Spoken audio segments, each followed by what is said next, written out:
check out our streaming schedule for this week. We've got tons of content in terms of the NFL and college football, as we're going live just about every single day this week. So make sure you hit that notification bell so you don't miss a single moment where we go live. And now, on with our feature presentation. December 23rd, 2024. It's Festivus, and as we gather around the Festivus Bowl, or should I say, Lambeau Field, we got a Monday Night Football game on our hands in Week 16 between the Green Bay Packers and the New Orleans Saints. For the Packers, they can clinch a playoff spot with a win, which seems like a pretty common thing under the guidance of head coach Matt LaFleur. However, even though the Saints have nothing to play for whatsoever, seeing as they're eliminated from playoff contention and have displayed anything but beats of strength after their 2-0 start, there is a lot on the line going forward. It's not just for Spencer Rattler, the rookie quarterback getting the start who needs to show something in order to prove that he could be the starter or even the backup quarterback in 2025, but it's also for the main man in charge, Darren Rizzi. Coaching a game in front of a national television audience and against a great team, and you might have just secured your future as a head coach in the NFL. Fail to do that? Yeah, we'll get to that in just a bit. Because so far, everything about this game for the Saints has been ugly with a capital U, as they trailed 21-0, thanks to the Packers scoring touchdowns on each of their first 3 drives. The defense can't tackle, the penalties were numerous in nature, and every time the Saints moved the ball down the field, they found some way to shoot themselves in the foot and limit their time of possession. Still, the Saints aren't out of it just yet. They have the ball, and they get it to open up the second half. So if they can just muster up some sort of drive here at the end of the half and get some points on the board, they're right back in this thing. And on third down, after Spencer Rattler throws a 15-yard pass to Kevin Austin, the Saints find themselves in field goal range at the 34-yard line. It's a bummer that Austin fumbled the ball out of bounds and couldn't get out of bounds himself, since they can't fumble the ball out of bounds to stop the clock. So the clock is running, and the Saints have to burn a timeout as a result. Still, I'm impressed with that play. You've got something here. If you call your timeout right now, you'll have plenty of time to move down the field and either get closer to field goal range to get points on the board, or even score a touchdown to make it a 2-score game. You've got what should be 38 seconds left and a timeout to do this. Plenty of time to make something happen. This looks relatively promising for the Saints. So let's see what their next play is. Now Rizzy has to call another timeout. This entire time, the clock had been running. Wait, you let the clock run down to 15 seconds? You let 23 seconds come off the clock for no reason? You seriously let the clock go down and destroy your own 2-minute drill from being successful? But why? Why the heck would you do that? Why would you not call timeout? Have you ever heard of a timeout before? I've got a lot of problems with you, Coach Rizzi, and now you're going to hear about it. This is out to his right, toward the end zone on a Hail Mary, and it's incomplete, and the half is over. Yeah, welcome to Dumb Decisions. Before I break down what happened here, this whole series is about taking an in-depth look at decisions made during games that were clearly awful from the start. This isn't something look bad in hindsight.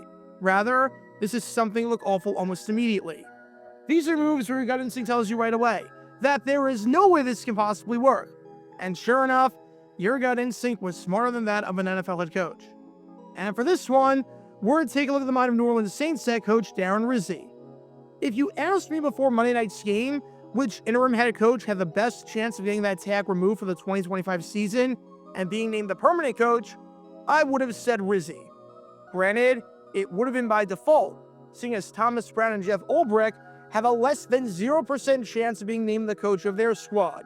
And if they are for some reason, every fan should stage a boycott and protest right outside the stadium. However, the Saints have been playing marginally better under Rizzi than their predecessor, Dennis Allen, even if the bar was on the ground, considering that they had a 7-game losing streak. And you can learn more about Dennis Allen by clicking the card in the upper right corner.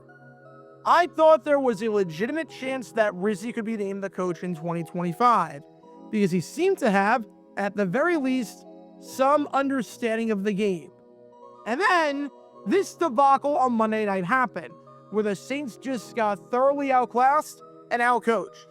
The Saints were the first team in 2024 to get shut out, and the first team in NFL history to get shut out after holding practice in a walk-through freezer. And true, the Saints had little talent on the field, and at times, they played like they didn't want to be there, seeing how many tackles they missed. But the coaching definitely didn't help. The decision to take a delay of game on 4th and 2 and punt the ball near midfield down by 24 points in the second half was somewhat insane, and this moment took the cake.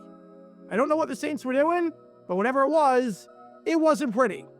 So with that being said, let's take a look at why letting 23 seconds run off the clock in a 2-minute drill situation where you're on the cusp of field goal range and then needing to burn a timeout is a really bad idea. Let's say you call this out right away at 38 seconds, which is when any coach with a functioning brain would call it. You're down by 3 scores, being down 21-0. So while you definitely want to get points, you're ideally thinking about a touchdown. With 38 seconds and a timeout at the 34-yard line, you have a realistic chance to do that. If a play to the sidelines takes 6 seconds, you can definitely do a couple of those and get into the red zone. You can call a play over the middle of the field and then burn a timeout. If something like a sack happens, you at least have time to get the yardage back and get right back into field goal range. And the best part about this, outside of the usual risk that comes with something like this, like turning the ball over on an interception or a fumble, which you can't exactly think about since down by 21 points is no time to play scared, there's no risk to calling a timeout right away. None at all. It's not like you'd be giving the ball back to the Packers with time for them to do anything if you can't do anything yourselves. The most time they get is roughly 15 seconds. And unless you're giving them insane starting field position, with that little time, they're likely just going to take a knee and go into the half. In other words, exactly the same score as you're at right now. At the end of the day, you want as much time as possible to score a touchdown and drive down the field to either get that touchdown or at the very least, get something on the board with a field goal. So it makes sense that having more time available at your disposal gives you more plays and thus more opportunities to do that. However, let's see what happens when you decide to act stupid and call a timeout with 15 seconds left and let 23 seconds run off the clock. You just wasted a solid 4 plays minimum, maybe even 5. If you wanted to run the ball, that's off the table now. You take a sack, you are completely screwed because you're out of field goal range with no time left to get back in. You want to score a touchdown? Unless you can somehow get 34 yards in 2 or 3 plays with Spencer Rattler, a quarterback, with the way your offense is playing and with the receivers on your team, that's not happening, as you've got a close to 0% chance at making it anything better than a 3-score game at the half. In a 2-minute drill situation, every second counts. Every second that comes off the clock is 1 less second that you have to work with, and could potentially be fewer plays you have available to work with at your disposal. And for 23 seconds to come off the clock, and then to have to burn the timeout, awful. Just awful. It'd be different, I suppose, if you let all that time run off the clock but you got the playoff, saving the timeout so that you'd have 2 left. It'd be really stupid, it would still qualify as a dumb decision, but at least with that, the middle of the field is open on the 34 yards you need. But by letting all that time run off the clock and then burning a timeout, which should not happen, seeing as it's not hard to call a play in 23 seconds in a no-huddle 2-minute situation, you not only limit the number of plays you have, and you not only screw yourself over with any negative play, but you limit the field if you do have to burn that final timeout, because now everything afterwards must go to the end zone or the sidelines, meaning that the Packers, who've been dominant defensively all day, having to cover the entire field, don't even have to do that anymore. In other words, I cannot think of one good reason for letting the clock run all the way down. There is not one single argument that you can make for doing this. And after the game, Rizzy spoke with the press about just what the heck happened at the end of the first half, because that sequence just about killed any chance the Saints had at winning this game, however slim that chance may have been. And I'm just going to play what Rizzy had to say because it is truly baffling. An explanation like this should disqualify him from being the full-time head coach of the team in 2025. Take a listen. Riz, at the end of the first half, that 3rd and 60, do you guys think that fumbled out of bounds like 31 seconds came off the clock? Yeah, what happened there, Nick, was when the play. If you go back and watch the play, both covering officials, ruled the ball. The clock stopped. I had asked the covering official, if the clock was going to remain stopped. I got a yes, and I turned back to talk to the offensive coaches and kind of talk about our plan there and what we were going to do there, at the end of the half. And then they decided that he fumbled the ball forward, and it just wasn't communicated to me that the clock had restarted. So we lost some precious, valuable time there. So that's what happened. So he decided to blame the officials for this. Wasn't his fault that this sequence happened. It was the fault of the officials. Okay, timeout. First off, do you not know the rule about fumbling out of bounds? Of course the clock is going to run if you fumble the ball out of bounds. This isn't some obscure rule like the fair catch kick that comes up once in a blue moon, which you learn more about by clicking the card in the upper right corner. This is a fairly obvious rule. Think about what would happen if that rule wasn't in place.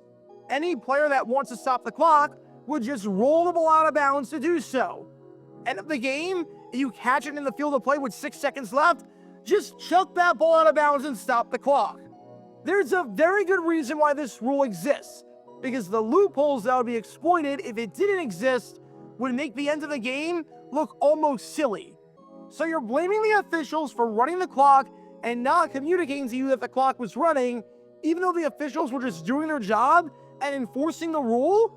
Do you want the refs to just baby you and tell you the rationale for all of their decisions where a flag wasn't thrown? Let you know when the clock is running and why it's running? And let you know when the clock is stopped and why it's stopped? Do you want them to hold your hand, for crying out loud? I mean, this is ridiculous. But, okay, let's say that they should have communicated with you that the clock was running and they didn't. Let's say that was part of their job to let you know, and they just gave you the side eye and decided not to do that. You know what you could have done instead? That's right. Look up at the freaking scoreboard. You know that giant thing in the end zone that displays the time remaining in the quarter? The giant thing that everyone can see and everyone looks at in between plays? Yeah, just look at that and notice that the clock is running and then act accordingly. I can promise you, it does not take 23 freaking seconds to have a play happen, look up at the scoreboard, and then go to the official on the sideline to give the timeout signal. Even if you have no idea why the clock is running, it should take 4 seconds max to do something like this, and even that is on the longer side. To take 23 seconds to recognize if the clock is running, to take 23 seconds to have no idea what's going on out there, that's either a man who is clueless and oblivious about the game, in which case he should not be the coach of the team in 2025, or a man who is checked out and is doing a disservice to the players and the organization, in which case he should not be the coach of the team in 2025. Either way, there is no excuse for something like this. Darren Rizzi cannot be coaching the Saints in 2025. This man right here, through his ineptitude and incompetence shown at Lambeau Field, did enough to coach himself out of a permanent head coaching job. Any chance he had at being the full-time coach should be gone after this, because this game, this sequence, and this explanation where he refused to take accountability was embarrassing. Simply put, it was embarrassing. A lot of Saints fans were airing their grievances on Festivus about this, and I don't blame them one bit, because that was a joke. So what do we learn from all this? If the clock is running, call a timeout. If you need to maximize the number of plays so you have in a 2-minute drill, then do not let 23 seconds run off the clock for no reason. If you need to score a touchdown and need to go a considerable distance to do so, then do not let 23 seconds run off the clock for no reason. If you don't know the rules of the game and don't know the very obvious rule that a fumble out of bounds will keep the clock running in a spot like that, then you need to pick up a rule book and learn the sport that you're getting paid to coach. If you don't know whether the clock is running or not, then just look up. Freaking look up and use your eyes and see for yourself. You're not blind. Use your eyes and put them to good use. And if you're going to blame the officiating for a sequence that was entirely your fault in a game where your team lost 34-0, then maybe you're not cut out for this. Maybe you don't deserve to be an NFL head coach after all. Because when all these elements are in play, you can't exactly be surprised when this play backfires. Talk about a dumb decision. Be sure to like and subscribe if you have not done so already, as it helps the channel out a lot. And check out my other channels, JG8 for the history of college football, JG7 for the history of baseball, and JG9 News, where we talk about all things happening in the NFL. Join me every Wednesday night at 8 p.m. Eastern, where we'll play live NFL trivia for cash prizes. And make sure to join me live, as we're on stream just about every single day. And thanks to all our Patreon members and our YouTube members for helping out the channel. See how you become a member and show your support financially in the description down below.